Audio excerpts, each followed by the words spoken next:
8:25-এর দিকে আম্মু কল করছে, তুই নাস্তা খাই গেলি না, নাস্তা কি খাইছ তুই দোকানে? বলি নাস্তা খাই না, কেক খাইছি শুধু, তো পরে দোকানে যদি কেউ আসে ওনাকে বসাই নাস্তা খাই আসো। মায়ের সঙ্গে সর্বশেষ এই কথাটুকুই হয়েছিল সিফাতের। এর ৩ ঘন্টা পরই খবর আসে তার পৃথিবী লণ্ডভণ্ড হয়ে গেছে। ৭ বছর আগে বাবাকে হারিয়েছিল, আর এবার একই সাথে হারিয়েছে মা ও ৩ বোনকে। এই পৃথিবীতে আপন বলতে আর কেউ রইল না জুনায়েদ ইসলাম সিফাতের। স্বজন হারানোর বেদনায় শোকাতুর তিনি। কোনো কিছুতেই মেনে নিতে পারছেন না ভয়ঙ্কর এই ঘটনা। কিভাবে নিজেকে সামলে নেবেন, কিভাবেই বা কাটবে তার সামনের দিনগুলো, এই প্রশ্ন এখন এলাকাবাসী সহ সবার। 10টার দিকে দোকান থেকে কল দিয়েছে, তোর তো বাসায় মনে কি হয়েছে, তাড়াতাড়ি একটু বাসায়। ওর আবার আমার ভুট্টু আরেকবার ফোন দিয়েছে, কি তুই আসো, তুই আবার বাড়াইছো, তুই তাড়াতাড়ি বাসার দিকে আসি। তো দেখি আম্মু রান্না করে করছে রক্তাক্ত অবস্থা, আর 3 বোন ভিতরে, 3 জন। এখন ওখানে তো যারা ছিল তাদের কেউ থেকে তো কোনো কথা আসে না, কারণ ওনাদের কেউ বেঁচে নেই। আর যাকে যে মারছে ও তো বেঁচে নেই, কার থেকে জানা যাবে? বসুন্ধরা ডায়াপেন্ট এখন আরো উন্নত। এই হট এয়ার থ্রোট আপশিট দ্রুত শোষণ করে সোনামণিকে দেয় কোমল অনুভূতি। একটি পরিবারের এই মর্মান্তিক পরিণতি সত্যি হৃদয় বিদারক ঘটনা। মায়ের সঙ্গে শেষ কথা হয় নাস্তা খাওয়া নিয়ে। এরপর এখন সিফাতের কাঁধে একে একে 4 লাশ। নিহতদের ময়নাতদন্ত শেষ হয়েছে দুপুরে, তবে হত্যার রহস্য উদ্ঘাটন হয়নি এখনো। স্বজনরা বলছেন ডাকাতির উদ্দেশ্যই ছিল মুখ্য, কারো সঙ্গে কোনো বিরোধ ছিল না। কিছু টাকা পয়সার লোভে আমার মাইয়ার কিছু স্বর্ণ অলঙ্কার আছিল, ইদির লোভ মারতারে কি কইতাম। আমি যেন এনের বাসিন্দা না জানি না, এনের মানুষ সবাই কয়টা হলে তুমি ঘরটা বিদ্যান্ত নাই। যে ঘটনাস্থলে জড়িত ওদের সাথে সাথে ওকে গণপিটু নিজের মাইনে ফেলেছে। এখন ওই জীবিত থাকলে হয়তো বা রিমান্ডে নিয়ে বলা যেতে পারতো যে কে এটার মধ্যে জড়িত আছে, এরকম ব্যবস্থাতে আমার নাই। ঘটনাস্থলে কাজটা করছে হয়তো অলরেডি মারা গেছে, তারপরে যদি সিআইডি বা ডিবির মাধ্যমে যদি তদন্ত করে সুষ্ঠু এটার সাথে জড়িত আছে কি না, এরকম যদি কেউ থাকে তো অবশ্যই এটা সুষ্ঠু বিচার আমরা চাই।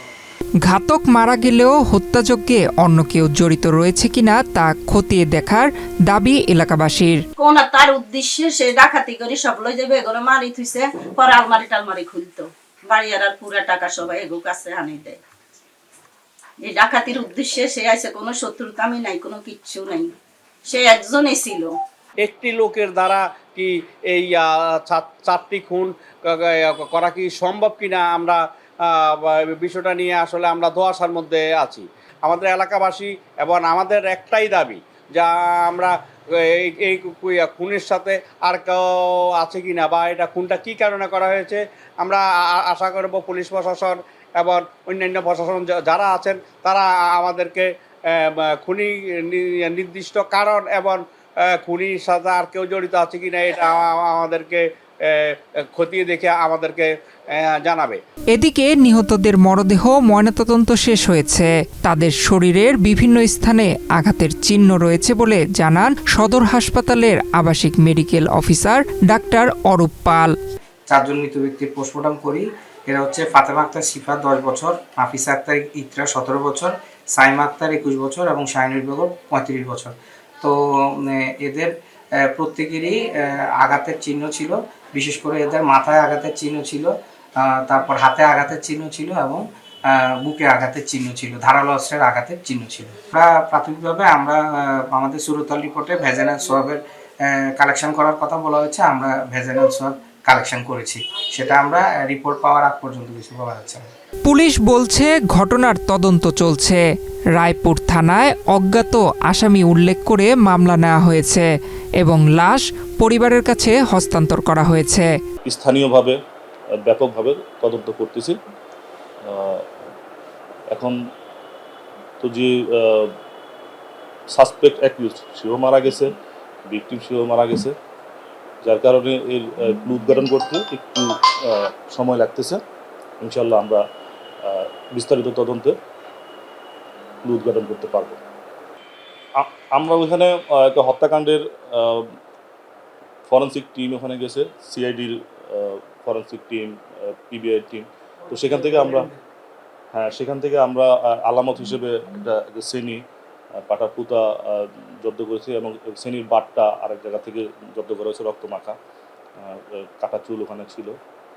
তো ক্রাইম সিন দেখে এবং সার্বিক বিবেচনায় আপাতত আমাদের কাছে এই ধরনের কোনো পরিলক্ষিত হয় নাই যে ও একা ডাকাতি করতে গেছে ওখানে। 18 বছরের জুনায়েদ ইসলাম সিফাত 2019 সালে 12 বছর বয়সে বাবা কামাল হোসেনকে হারিয়েছে। 6 বছরের ব্যবধানে এখন মা ও 3 বোনকে হারালো। বাবাকে হারানোর পর স্থানীয় লোকজন এবং আত্মীয় স্বজনদের সহযোগিতায় চলতো সংসার এবং ভাই বোনদের লেখাপড়ার পাশাপাশি সেও সংসারের হাল ধরে। 3 বোন সহ 5 জনের সংসারের ভার কাঁধে তুলে নেন সে। রায়পুর শহরের একটি রড সিমেন্টের দোকানের কর্মচারী হিসেবে কাজ করেন সে। কোনোভাবে চলতো তাদের সংসার। সিফাতের 5 জনের পরিবারের 4 জনই এখন না ফেরার দেশে। 4 লাশের ভার এখন তার কাঁধে। ছোট্ট সিফাত এখন কঠিন বাস্তবতার মুখোমুখি। 25 জুন বৃহস্পতিবার সকালে রায়পুর শহরের ধানহাটা সংলগ্ন ডাকাতিয়া নদীর পাড়ে থাকা একটি ভাড়া বাসায় তার মা শাহিনুর আক্তার, বড় বোন সাইমা আক্তার, মেজ বোন নাফিসা আক্তার, ইকরা ও ছোট বোন সিফা আক্তারকে খুন করা হয়। পরে স্থানীয় লোকজনের গণপিটুনিতে মারা যায় সন্দেহজনক অভিযুক্ত অন্তর মজুমদার। তাদের পূর্ব পরিচিত ছিল অন্তর। একই বাসার ওপরে ভাড়া থাকতো সে। ঘটনার সময় সিফাত কাজে ছিল। সে বাসায় না থাকায় প্রাণে বেঁচে যায়। নয়ন বিশ্বাস, বাংলাদেশ প্রতিদিন।